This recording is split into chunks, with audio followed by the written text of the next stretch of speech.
दुनिया के north pole के करीब एक अजीम जजीरा मौजूद है जिसकी बर्फ से ढकी हुई जमीन, ग्लेशियर और मादनी दौलत ने सदियों से आलमी ताकतों को अपनी तरफ मतवज्जे किया है। एक ऐसी सरजमीन जो बज़ाहिर बर्फ में जमी हुई है मगर उसकी तारीख, सियासत और मुस्तकबिल दुनिया के ताकत के तवाजुन को हिला कर रख सकती है। इस सफर में हम देखेंगे कि कदीम अक़वाम और वाइकिंग्स ने इस बेरहम जमीन में बका कैसे मुमकिन बनाई। हम समझेंगे कि डेनमार्क ने ग्रीनलैंड पर कब्जा कैसे कायम किया और ये जजीरा यूरोपी ताकतों के लिए क्यों अहम बन गया। हम दाखिल होंगे दूसरी जंग अजीम और सर्द जंग के खुफिया फौजी मंसूबों में जहां बर्फ के नीचे आलमी तसादुम छुपा हुआ था। हम बात करेंगे कुदरती वसाइल, चाइना और अमेरिका की नई कशमकश की और इस दौड़ के असल खतरात और फायदे क्या होंगे। और आखिर में हम सवाल उठाएंगे कि क्लाइमेट चेंज किस तरह इस सरजमीन को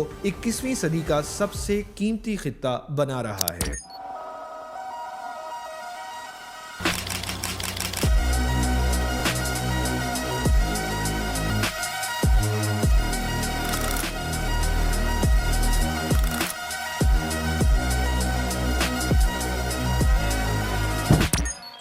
दोस्तों, ग्रीनलैंड की इंसानी तारीख तकरीबन 5000 साल पुरानी है।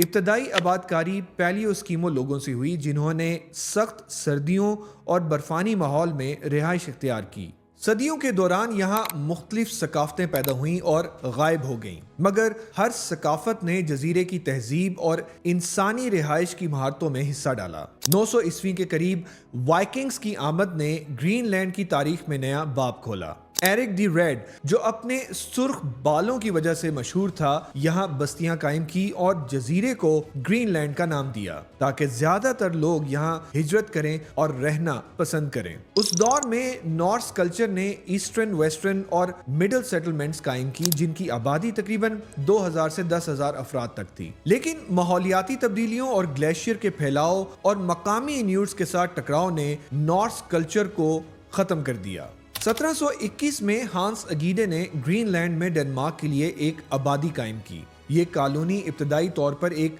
मजहबी मिशन के तौर पर शुरू हुई ताकि मकामी इन्यूट्स को क्रिश्चियनिटी सिखाई जा सके, लेकिन जल्द ही ये इक्तिसादी और सियासी मकसद का मरकज बन गई। हांस अगीड की कॉलोनी ने कलालित नूनात में मुस्तकिल आबादियां कायम की और जजीरे को यूरोपी तिजारती नेटवर्क में इंटीग्रेट किया। इस कॉलोनी की बुनियाद ने ग्रीनलैंड को यूरोपी ताकतों के लिए एक अहम एसेट बना दिया क्योंकि इसने समुद्री जानवरों और बर्फानी खित्ते के रिसोर्सेज तक रसाई फराहम की। नेपोलियनिक जंगों के दौरान डेनमार्क ने 1807 में कोपनहेगन पर बरतानवी हमले के बाद नेपोलियन के साथ अलायंस किया। इस दौरान ग्रीनलैंड की स्ट्रेटेजिक पोजीशन मजीद अहम हो गई। दूसरी जंग अजीम के दौरान ग्रीनलैंड ने आलमी ताकतों के खेल में एक क्रिटिकल पोजीशन हासिल की। अमेरिका ने यहाँ मिलिट्री बेस एस्टेब्लिश किए। सबसे अहम थ्यूले एयर बेस, जिसे अब पिटुफिक एयर बेस कहते हैं, जो 1951 में मुकम्मल फाल हुआ। इस मिलिट्री एयर बेस ने अमेरिका को नॉर्थ अटलांटिक में नाजी जर्मनी की मूवमेंट्स मॉनिटर करने और स्ट्रेटेजिक एडवांटेज हासिल करने में मदद दी। इसके अलावा ये बेस अमेरिका और डेनमार्क के दरमियान लॉजिस्टिकल और ऑपरेशनल कोऑर्डिनेशन का मरकज भी बना। इस दौरान ग्रीनलैंड की मादनी दौलत ने ग्लोबल अटेंशन हासिल की।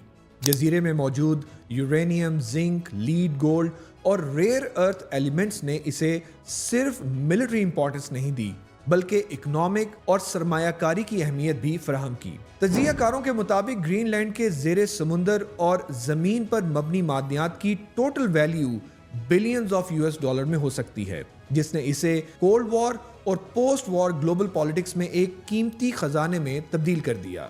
ये तारीखी पस मंजर जाहिर करता है कि किस तरह ग्रीनलैंड ने सदियों में मजहबी मिशन से शुरू होकर trade hub, strategic military base और मादनियात से भरपूर वसाइल का मरकज बनने तक का सफर तय किया, और कैसे ये छोटा सा बर्फानी जजीरा आलमी ताकतों के लिए एक हाई स्टेक अरीना बन गया। सर्द जंग के दौरान ग्रीनलैंड ने एक नई और बेमिसाल अहमियत इख्तियार की।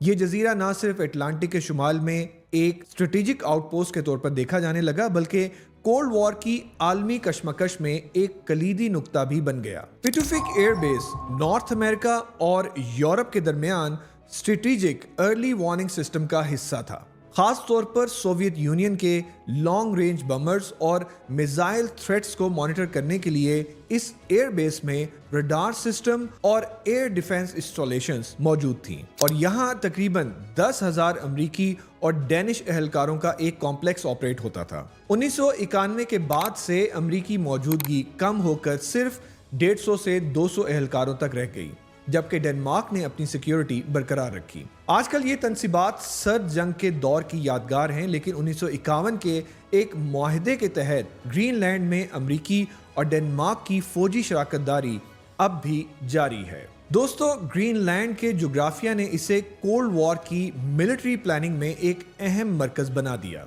डेनमार्क ने जजीरे पर ब्रायनाम कंट्रोल बरकरार रखा, लेकिन प्रैक्टिकल तौर पर अमेरिका के मिलिट्री और लॉजिस्टिकल इन्फ्लुएंस ने ग्रीनलैंड की अहमियत को बढ़ाया। इस दौरान पूरी दुनिया की नजरें इस बर्फानी खित्ते की अहमियत पर मरकूज हुईं। 2000 के बाद चाइना ने भी ग्रीनलैंड की तरफ दिलचस्पी जाहिर करना शुरू की। चाइना आर्कटिक रीजन में यूरोप के लिए फास्ट शिपिंग और ट्रेड रूट इस्टेब्लिश करना चाहता है, जिससे एशिया से यूरोप के कार्गो ट्रेवल टाइम में तकरीबन 40% की कमी आएगी।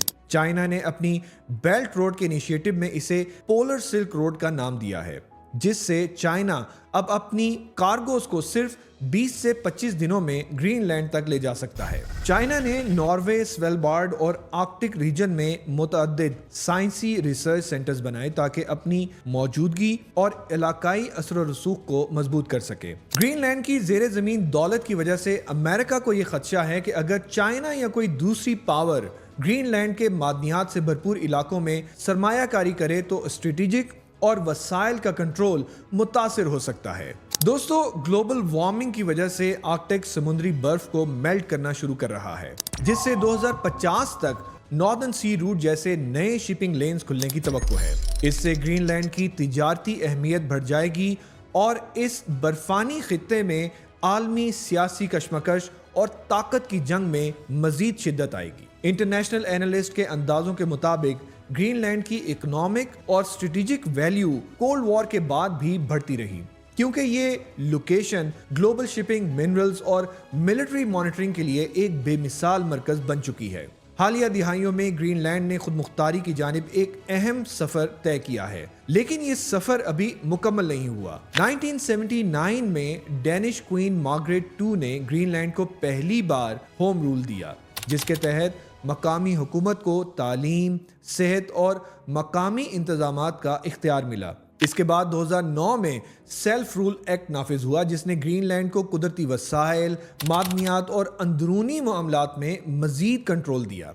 इस कानून के तहत ग्रीनलैंड के लोगों को ये हक भी दिया गया कि वो मुस्तकबिल में मुकम्मल आज़ादी पर रेफरेंडम कर सकें। लेकिन हकीकत यह है कि आज भी ग्रीनलैंड इकोनॉमिकली और मिलिटरली डेनमार्क पर बहुत ज़्यादा इन्हिसार करता है। डेनमार्क हर साल तकरीबन 3.9 बिलियन डेनिश क्रोनर, जो तकरीबन 600 मिलियन US$ के बराबर हैं, की सब्सिडी फराहम करता है, जो ग्रीनलैंड की कुल GDP का तकरीबन 20 से 25% बनती है। सेहत, तालीम, ट्रांसपोर्ट, इंफ्रास्ट्रक्चर और पब्लिक सर्विसेज का बहुत बड़ा हिस्सा इसी डेनिश फंडिंग से चलता है। डेनिश नेवी और कोस्ट गार्ड्स आज भी ग्रीनलैंड के वसी समुद्री बर्फानी जमीन की हिफाजत करते हैं, क्योंकि ग्रीनलैंड के पास खुद मुकम्मल डिफेंस कैपेबिलिटी मौजूद नहीं। इस इन्हिसार के बावजूद ग्रीनलैंड आलमी ताकतों की आंख का तारा बना हुआ है। अमेरिका के लिए ग्रीनलैंड आज भी एक स्ट्रेटेजिक मिलिट्री एसेट है। पिटोफिक एयरबेस ना सिर्फ मिसाइल अर्ली वार्निंग सिस्टम का हिस्सा है, बल्कि स्पेस सर्विलेंस और इस बर्फानी खित्ते की सिक्योरिटी में भी कलीदी किरदार अदा करता है।